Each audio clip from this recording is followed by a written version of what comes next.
This clip is brought to you by SaveWithConrad.com.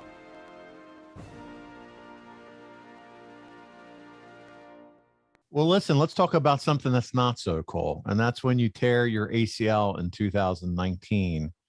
Did you think, hey, this is it? Could be the beginning of the ending for my career here, my run in WWE?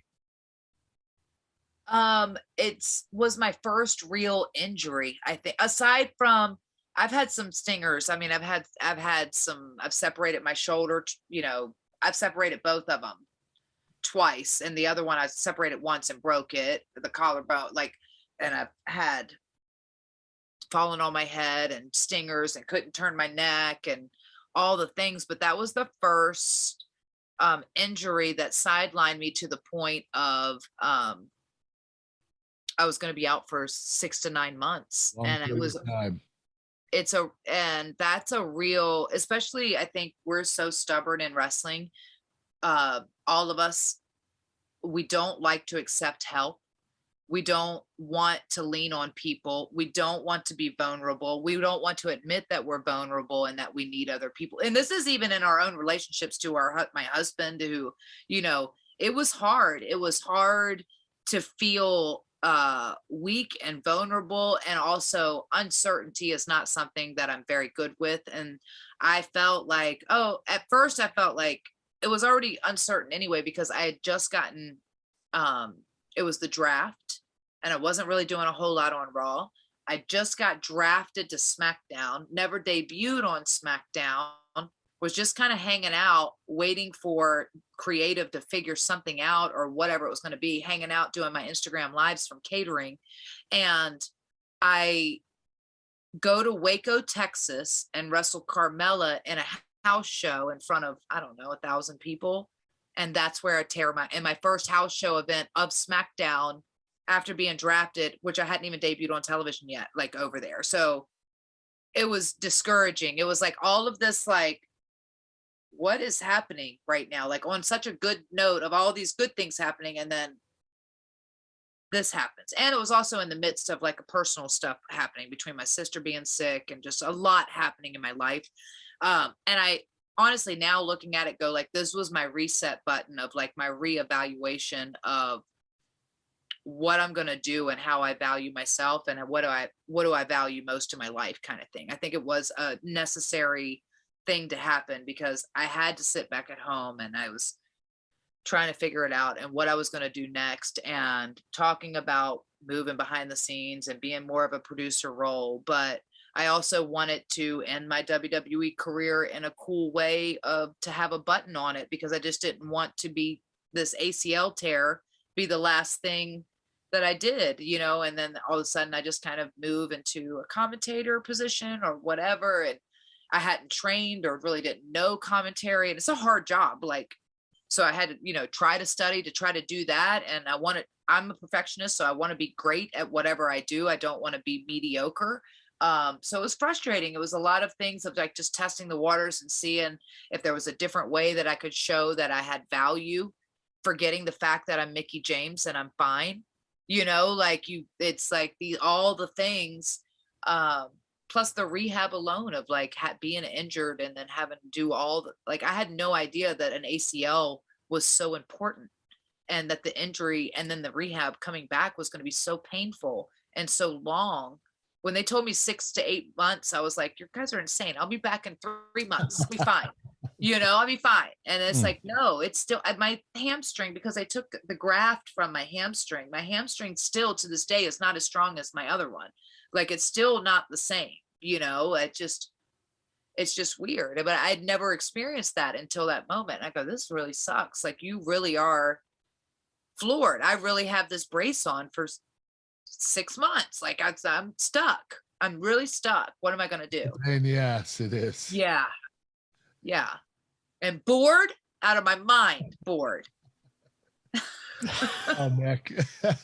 I had to call Johnny. I was like, you've got to find something for me to do. I'm going to lose my mind. And that's when they decided to have me do commentary. Were you in Virginia, or were you in Florida at this particular? I was in Virginia and Nashville. We were back and forth because my sister was also very sick at the time. But we had sold the house in Virginia we were looking at properties in Nashville. So we had a townhouse in Franklin, outside of Nashville and Franklin, while we were house So hunting. you didn't have the horses at this time. No, I was boarding them still in Virginia, but I was also, because I would travel back and forth so I could help take care of my sister. And then, so I was traveling from the road to Virginia, back to the road to Nashville, back to the road to Virginia. Your ACL injury.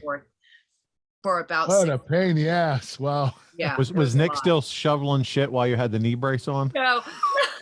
No, she boarded the horses. That's right. I That's did. right. When we moved back to Virginia and I was on the road full time, it was like, as we do, we had to make some adjustments and we had to compromise on a few things. So the horses were no longer on the property with us and they went to a boarding stable where someone else was cleaning the stalls. Well, that's good. Now they're back on the property with us now that we're in Virginia. We bought a new house and I love it so much. You're Thanks pretty to happy you Conrad had that. and his team. But we have the horses on the property and he does go down and clean the stalls every now and then when I am on the road. That's a good man. He is What a good man. guy. That's good. Yeah. It was just when it became like all the time. And he's like, I didn't sign up for this. This is not my thing. I like the horses, but I like to pet them and feed them carrots. I don't want to clean up poop. I don't blame him. Yeah. Hey, you competed in Elimination Chambers, Royal Rumbles, and even was part of the Legends Night in 2021 on Raw. What was the highlight of that run? I think now looking back at it, I think the biggest highlight of the entire run was realizing what a difference I made to the girls in the locker room. And like when a Sasha or Bailey would ask me my opinion or appreciate my opinion and say how much it meant to have me in the locker room with them, and how they wanted to wrestle me. And it's like, I thought that sometimes they were joking or, it's hard to take a compliment. I'm not very good at it. So I think that was because you always want to feel like what you've done is of service and of value and that it was appreciated. And we're not always made to feel that way. Sorry, I'm getting emotional. So stupid. No, you deserve it. It's true. But when they would come to me and say these things, and it would really touch my heart because it does mean they're the future of the business and they're setting the standard of the females to follow them and males to follow them of people who idolize them. And so for them to respect me and hold me in that high regard and to realize that and to be in the locker room with them, that it was special to them, it really humbled me in a lot of ways. And so a lot of times, like, even though I was not perhaps booked in the most best of ways, I loved being there because I loved the fact that they looked at me in that capacity, if that makes sense. I'm going to just chime in here. I feel strongly that saving money is important. If it's not something we worry about now, boy, we are really going to worry about it later. And I want to help you get out of debt faster and do it with cheaper monthly payments. I'm talking to you if you're in a 30-year loan. Now is the time to take years off of your loan. We're routinely helping our listeners cut 5, 10, even 15 years off their loan. And you can do this without perfect credit with no money out of pocket. You've just got to start at savewithconrad.com. So I've been able to work with Rebel and Serena Deeb lately, and we've talked about the Royal, yes, and we've talked about the Royal Rumble, and both of them said the highlight for the Royal Rumble was the women's match and was watching you, and you come out, and Serena Deeb put you on her Mount Rushmore later on in the conversation when they asked about women's wrestling. She deserves to be on the Mount your Rushmore. impact is greater than and you're talked about in circles from other women's wrestlers when we have these Zoom events and things like that. And so I don't even think you fully comprehend the impact that you've had on women's wrestling. I just wanted to share that with you as you were talking about that. Well, thank them both for me. I mean, I love Rebel. She's amazing. I love her so much. She's so sweet. She's always been so supportive. And Deeb goes all the way back to OVW because I remember when she first moved there from Virginia. So that's kind of why I fell in love with Deeb from the get start, is because she's a fellow Virginia girl and I kind of took her underneath my wing. And also gave her my ID when I left the state of Kentucky, of Louisville, so she could use it as a fake ID. And I think she actually used it for a fake ID. I love this. Up until maybe like a month before her 21st birthday. Sorry. Why Sorry. Get even more from the hottest new podcast going, My World with Jeff Jarrett, over at adfreeshows.com. Let me get granular here for a minute, folks. Not only can you get the entire My World episode library with 0 ads, new episodes come your way each week early, ad-free, and on video starting at just $9 a month. We've also got tons of exclusive My World bonus content waiting for you, plus unique interactive experiences with your old pal, Double J. You get to jump on and ask Jeff questions, and if you joined us in Chicago this year for Top Guy Weekend, you got to hang out the entire weekend. 100% the best value in all of wrestling. Strut on over to adfreeshows.com right now to sign up. You've just outed her right here on the Kurt Angle show. There you I go. apologize. Yeah, well, you could go back and ask her. Yeah, she had my ID for a long time, and I was on the road, and I forget who finally took.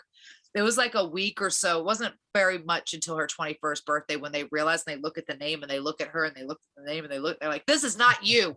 And she's like, That's but she great. used that ID for a long time. But I remember when she first moved down there and she trained to be a wrestler. She up and moved to Louisville to go to OVW to start training classes in the beginner class. And I've just watched her grow and all her whole journey since then. And it's pretty incredible. She's got her own story, and I love her, and I have nothing but love and respect for her. And I sincerely believe she's one of the best wrestlers in the world. I really do. She is kicking ass now, but they love you and respect you. So I just wanted to share that. Now listen. Hey, it's Conrad Thompson. Thanks for checking out the podcast here on YouTube.